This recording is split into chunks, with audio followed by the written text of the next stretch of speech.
মঞ্চৰ সভাপতি মহোদয়কে প্ৰমুখ কৰি বিশিষ্ট ব্যক্তিসকল আৰু অসমৰ বিভিন্ন স্থানৰ পৰা আহি পিনি ইয়াত খেলা খেলুৱৈসকল তথা আমাৰ ইয়াত উপস্থিত বিশিষ্ট ৰাইজ সকলোকে মোৰ আন্তৰিক ধন্যবাদ আৰু কৃতজ্ঞতা জ্ঞাপন কৰিছোঁ। আচলতে সকলোৱে মোৰ নাম কৈ আছে যদিও আমাৰ এটা কালেক্টিভ এফৰ্ট আছিলে। সুশান্ত দাই অকণ মানে মোৰ কথা বেছিকৈ কৈ দিছে বাৰু। এইটো এটা কালেক্টিভ এফৰ্ট আছিলে আমাৰ বৰুৱা তিনিআলি যুৱ সমাজৰ উদ্যোগত। আমি প্ৰায় 30 জনৰ এটা হোৱাটছএপ গ্ৰুপ খুলি পিনি আমি তাতে তাৰফে আৰম্ভণিটো কৰিছিলোঁ। তাত হয়তো কোনোবাই কেতিয়াবা কিবা ব্যস্ততাৰ কাৰণে সময় কম দিব পাৰিছে বা কিবা পাৰিছে, কিন্তু সকলোৰে অকণমান হ'লেও তাত এফৰ্ট এটা আছে। এটা কালেক্টিভ এফৰ্টতে গৈ বস্তুটো এইখিনি পৰ্যায় পাইছেগৈ।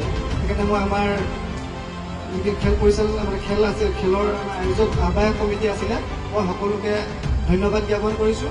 আৰু মই মানে গুৱাহাটীত থকা সময়ত ছিংগুল হেণ্ডেডলি বহুতখিনি কাম অকলে আগুৱাই নিয়াৰ বাবে মোৰ ফালৰ পৰা মই বিশেষ এটা ছাৰপ্ৰাইজ ৰাখিছিলোঁ। এইটো মই নয়নজ্যোতি সেনাপতিক অৰ্পণ কৰিব বিচাৰিছোঁ।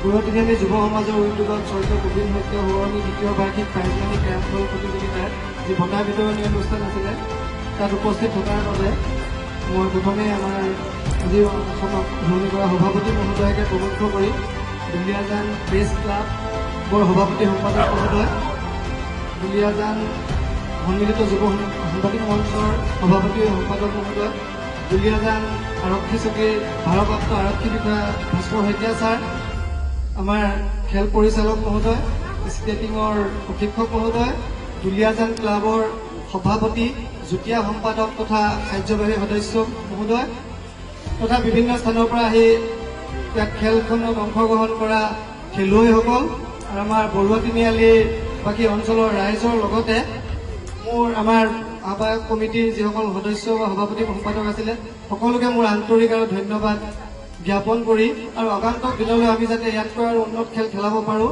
তাত সকলোৰে সহায় সহযোগিতা কামনা কৰি আজি শলাগৰ ভৰাই